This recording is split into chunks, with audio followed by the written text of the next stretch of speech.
साथ में लक्ष्मण भी है और मेरी मैया भी है, जो मेरी भाभी है, मेरी माता स्वरूपा है। अरे आप नहीं जानते। अच्छा आप लोग बताओ, अगर आपकी माँ ये कार्य कर देती तो आप लोग अपने माँ से रिश्ता तोड़ देते या फिर माँ से प्रसन्न होकर के तालियों की सेवा करते? बताओ। लेकिन भारत ने क्या किया? अगर आज का बेटा होता तो वो अपनी माँ से पता है क्या कहता?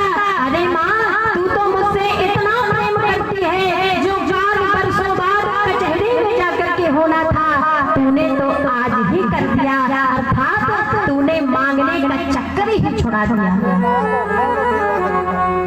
महाराज आप लोग याद रखिए, मैं एक नहीं हर मंच में कहती हूँ कि भगवान ने एक कार्य ठीक किया है कि माँ की गर्भ में अदालत नहीं बनाई है। अगर 2 बच्चे एक साथ माँ की गर्भ में रहते हैं तो भगवान ने एक कार्य किया है कि माँ की गर्भ को उन्होंने अदालत नहीं बनाई है।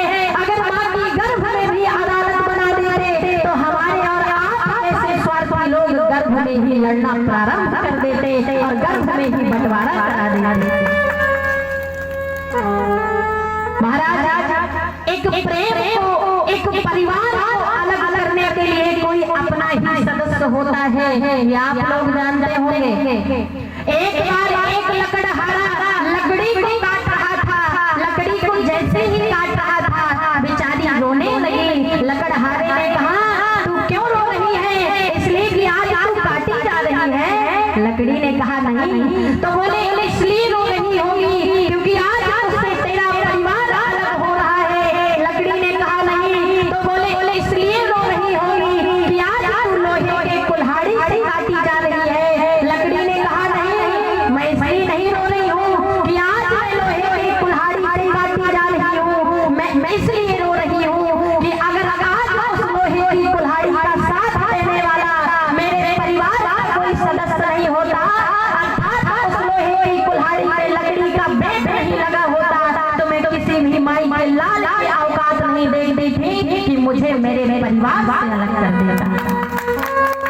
परिवार को अलग अलग करने के लिए भी परिवार का एक सदस्य होता है। महाराज कहते हैं कि राम जी के जब वनवास चले गए तो ना राम जी ने राज किया, ना भरत जी ने राज किया, अयोध्या में राज किसने किया?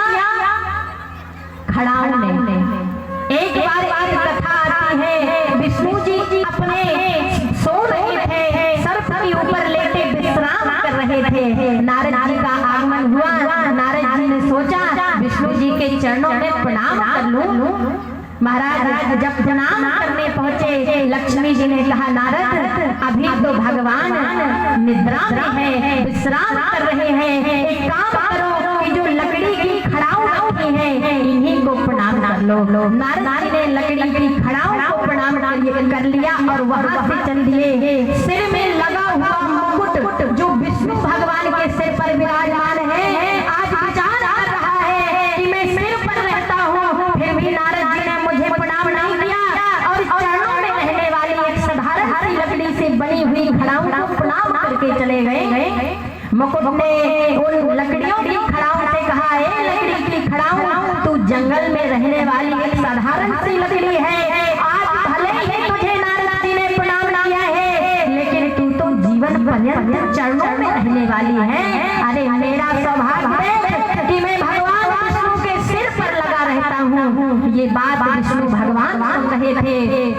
विष्णु भगवान ने मुकुट से कहा, हे मुकुट, जिन खड़ाऊ को तू एक पैरों में रहने वाली साधारण सी लकड़ी बता रहा है, याद रखना कि आने वाले समय में जब मेरा वनवास हो जाएगा तो अयोध्या में 14 वर्ष तक लकड़ी की बनी हुई यही खड़ाऊ राज करेंगी और सिर में रहने वाले मुकुट 14 वर्ष के लिए मेरे सिर में रखने के लिए तरस जाओ।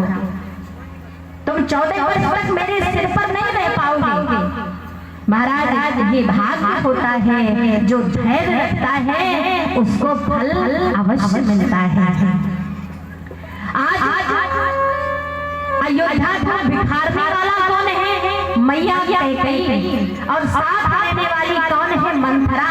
लेकिन मैया कैकेयी का चरित्र ऐसा है जो निंदनीय भी है और वंदनीय भी है। निंदनीय क्यों है? हम लोग कहते हैं कि इन्होंने राम जी को वनवास भेजा, लेकिन वंदनीय किस लिए है? क्योंकि अगर मैया कैकेयी राम जी को वनवास नहीं भेजती तो रावण की मृत्यु नहीं होती। और राम जी ने मैया कैकेयी से मांगा था कि हे मैया कैकेयी, आप मुझे 14 वर्ष के लिए वनवास दे देना। कब मांगा था? एक बार मैया कैकेयी बैठी थी, राम जी आंगन में खेल रहे थे। राम जी ने आकर के पीछे से मैया कैकेयी के नेत्रों पर हाथ रखा। मैया बता कौन हूँ? मैया कैकेयी ने कहा, अरे तू तो राम है बेटा, अब तू छोड़ दे। राम ने कहा, जब तक तू मेरी बात नहीं मान लेगी मैया, मैं तेरे नेत्र खोलने वाला नहीं हूँ। मैया ने कहा, हे राम बता मुझे क्या करना होगा? राम जी ने कहा, मैया याद रखना कि पिताश्री से मेरे लिए 14 वर्ष के लिए वनवास मांग लेना। महाराज वही मैया कैकेयी ने जगतपति का साथ देने के लिए, जगतपति को वनवास भेजने के लिए उसने अपने पति का त्याग कर दिया। वो है मैया कैकेयी। तो मैया कैकेयी को लोग निंदनीय भी समझते हैं और वंदनीय भी समझते हैं। आज भरत जी महाराज मैया कैकेयी से कहते हैं तू पापनी है, तुझसे मेरा रिश्ता कोई नहीं है। रोते हुए मैया कौशल्या के पास जाते हैं और मैया कौशल्या के पास इसलिए जाते हैं, आज अगर कोई मेरे मन को सुकून देगा तो वो मैया कौशल्या जिन्होंने राम जैसे बेटे को जन्म दिया है। जब मैया कौशल्या के पास जाते हैं रोने लगते हैं। मैया कौशल्या कहती है, बेटा राम। भरत जी कहते हैं, हे मैया मैं आपका बेटा राम नहीं, मैं तो वो भोलनाशक हूँ, मैं तो वो भोलघातक हूँ जिन्होंने भाई को भाई से अलग कर दिया। मेरे लिए मेरी माँ ने मेरे बड़े भैया राम के लिए 14 वर्ष का वनवास मांग लिया। मैं तो ऐसा अभागी बेटा हूँ। और मैया मैं पता है कौन हूँ कि मातृहीना पितृहीना।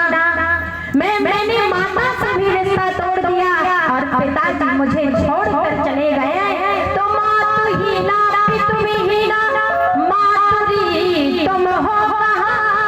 आ गया घर का वही षड्यंत्रकारी खल यहाँ। आ गया घर का वही षड्यंत्रकारी खल यहाँ। जब भरत जी मेरी मैया कौशल्या की गोद में सिर रख करके लेट गए तो महाराज मैया कौशल्या के स्तनों से दुग्ध की धारा बह चली। मैया कौशल्या कहती है, बेटा भरत, भले ही राम और भरत का नाम अलग अलग है, लेकिन तू मेरे लिए मेरा बेटा राम है। क्योंकि जिस प्रकार से राम मेरे आंचल पे आते ही सीने से लगता था, मेरे स्तनों से दुग्ध की धारा निकलने लगती थी, वैसे आज मेरा बेटा भरत जी मेरे जैसे ही सीने से लगा तो मेरे स्तनों से दुग्ध की धारा निकलने लगी। तो मेरे लिए तुम मेरे बेटे राम ही हो। महाराज आज कौशल्या कहने लगी कि द्रोह करके मैया कौशल्या क्या कह रही है कि द्रोह करके क्या हाल मेरी कर गई। देख लो कोई मेरी गोदी से गोदी भर गई। देख लो कोई मेरी गोदी से गोदी भर गई। देख लो कोई मेरी गोदी से गोदी भर गई। द्रोह करके कैकेयी क्या हाल मेरी कर गई। देख लो कोई मेरी गोदी से गोदी भर गई। कैकेयी ने मेरे एक बेटे को वनवास भेजा है, दूसरा बेटा आज मेरे गोद पर बैठा है। और जब दूसरा बेटा मेरे गोद में बैठा है तो मैंने कुछ नहीं खोया है। अगर खोया है तो कैकेयी ने खोया है, पति भी खोया है और पुत्र भी खोया है। मैंने पति को तो खोया है, लेकिन पुत्र आज मेरा मेरी गोद में बैठा है। और जब गोद में बैठा है तो मेरी माँ की ममता पूर्ण हो रही है। भैया ये भरत चरित्र है। और जब भरत की पूरी रात निकल गई, महाराज आज मैया कौशल्या के कक्ष से में जाके मैया सुमित्रा यहाँ जा रही हैं। हे मैया सुमित्रा, आप भी मुझे क्षमा कर दीजिए, मैं आपका भी अपराधी हूँ। मैया सुमित्रा ने कहा, बेटा भरत, तुम मेरे अपराधी कैसे हो सकते हो? महाराज भरत जी ने कहा, क्योंकि राम जी के साथ साथ मेरा छोटा भाई लक्ष्मण भी बनवास गया है, तो आपका बेटा भी बनवास गया है, इसका मतलब मैं आपका भी अपराधी हूँ। मैया सुमित्रा कहने लगी, बेटा मैं आज दुखी नहीं हूँ, मैं प्रसन्न हूँ। इसलिए प्रसन्न हूँ कि अगर मेरे एक नहीं चार बेटे होते तो मैं चार बेटों को भी अपने बड़े बेटे राम की सेवा के लिए लगा देती, उसको महल पर नहीं बिठाती। इसलिए मैं प्रसन्न हूँ कि मेरा बेटा लक्ष्मण कम से कम राम जी के चरणों की सेवा करेगा और 14 वर्ष तक राम जी के सानिध्य में रहेगा। जो राम जी के साथ रहेगा उसमें कदापि कोई अवगुण तो आ ही नहीं सकते हैं। भैया राम जी का चरित्र कैसा है आप सब लोग जानते हैं कि प्रात काल उठ के रघुनाथ, अम्मा तो पिता गुरु नाई माथा। प्रात काल महाराज, अगर राम जी के चरित्र को आप जान गए तो आपके घर में ना तो भाई के बीच महाभारत होगी और ना परिवार के बीच युद्ध होगा। ये हमें रामचरितमानस जीना सिखाती है कि किसके प्रति कैसा व्यवहार करना चाहिए और किसके प्रति कैसा लगाव होना चाहिए। इसलिए रामचरितमानस है। कहते हैं कि सुख पाता रहा जो जीवन में, ये मत सोचो कि हमारे जीवन में दुख आ गया, कि सुख पाता रहा जो जीवन में, उसे अनंत समय दुख पाना पड़ा। आज जो रोया नहीं कभी जीवन में, उसे अनंत समय भी रोना पड़ा। आज मिलाया नहीं जो जीवन में, को मिलाया नहीं जो जीवन में, उसे अनंत समय मुरझाना पड़ा।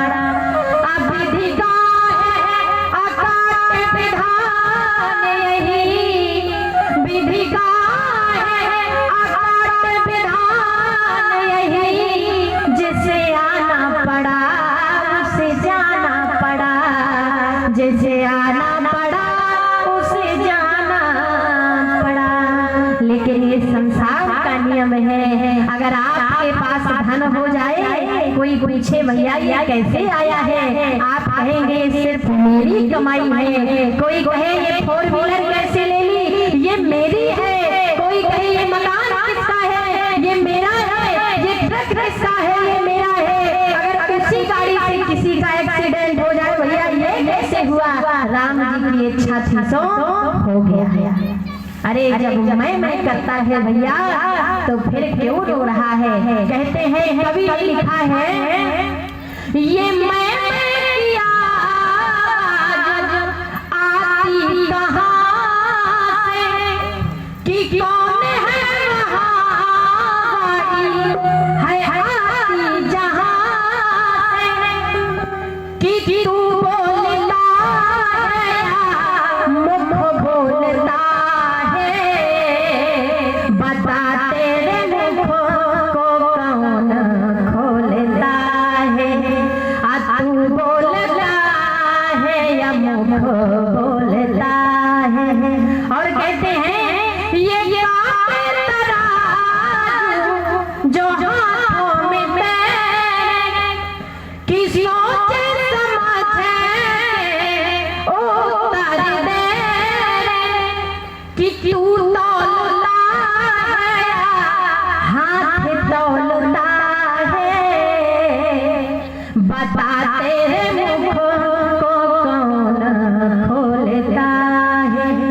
मुख बोलता है या तू बोलता है।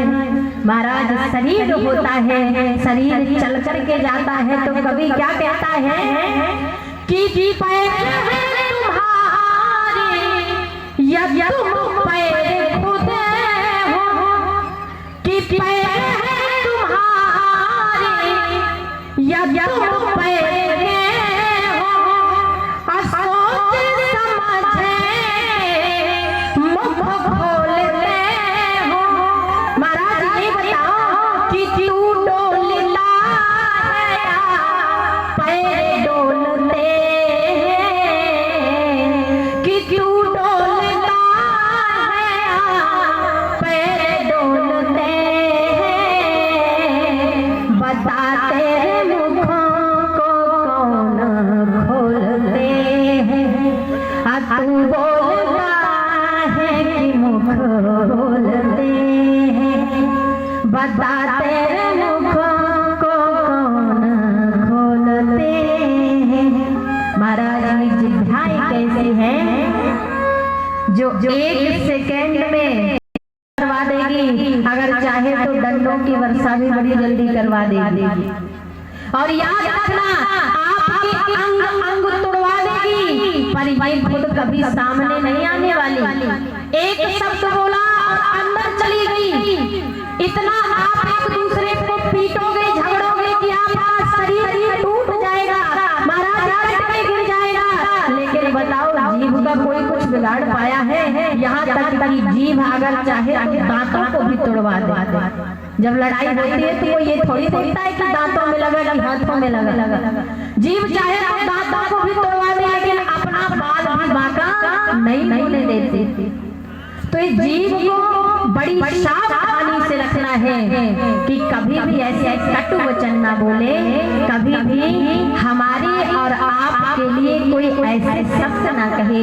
आज भरत जी मैया सुमित्रा से कह रहे हैं, मैया सुमित्रा कह रही है कि हे बेटा भरत, तू ये मत सोच कि हमारा अपराध ही तू है, मैं तो इसलिए प्रसन्न हूँ क्योंकि मेरा बेटा लक्ष्मण आज अपने बड़े भैया राम जी के चरणों की सेवा में लगा है, इसलिए मैं आज बड़े प्रसन्न हूँ। महाराज ये राम नाम रूपी धन ऐसा है, लोग कहते हैं माँ की सेवा करना चाहिए। भरत जी ने आज माँ को कटु वचन कहे। महाराज दो प्रकार के धर्म होते हैं, एक धर्म और एक विशेष धर्म। यहाँ भरत जी ने धर्म नहीं विशेष धर्म को अपनाया है। और विशेष धर्म क्या है कि उन्होंने अपनी माँ का रिश्ता तोड़ करके इस संसार के लोगों को बताया है कि कौरवों और पांडवों की तरह लड़कर युद्ध नहीं करना है। रामचरितमानस में रह के राम लक्ष्मण भरत शत्रुघ्न चारों भाइयों को मिलकर के आपको अपने घर को अपने नगरी को अयोध्या जैसा बनाना है। महाराज राम कथा सुन करके आपने अपने जीवन को धन्य नहीं बनाया तो इसका मतलब कि आपका जीवन व्यर्थ। कथा इसलिए नहीं करवाई जाती कि भजन गाए तो नाचा गाया, और जब भजन नहीं रहे तो फिर चल। कथा तो इसलिए करवाई जाती है कि आज भी घर घर में आप लोग जाकर के रामचरितमानस पढ़ के आपस में प्रेम में अपने परिवार में इतना प्रेम और भाव बनाए रखें कि लोगों के लगे कि नहीं वास्तव में ये भारत का है और रामचरितमानस पढ़ने वाला है। क्योंकि रामचरितमानस कोई पोथी या पत्र नहीं, साक्षात राघव स्वरूपा रामचरितमानस है जो हमें जीवन में जीना भी सिखाती है, जीवन में परिवार पत्नी बच्चों के साथ कैसा व्यवहार करना है ये भी सिखाती है, और समय समय पर ये भी बताती है कि गलत का साथ मत दो, सही का साथ दो। बोल गोविंद सरकार की। तो कल से जब आप लोग आना तो पता है क्या रटते हुए आना कि आते भी राम बोलो, ऐसे नहीं। यहाँ कथा सुनी और कथा सुनते ही पड़ोसी की चाबी भरने लगे। जब आप कथा में आओ ना तो एक दूसरे की बुराई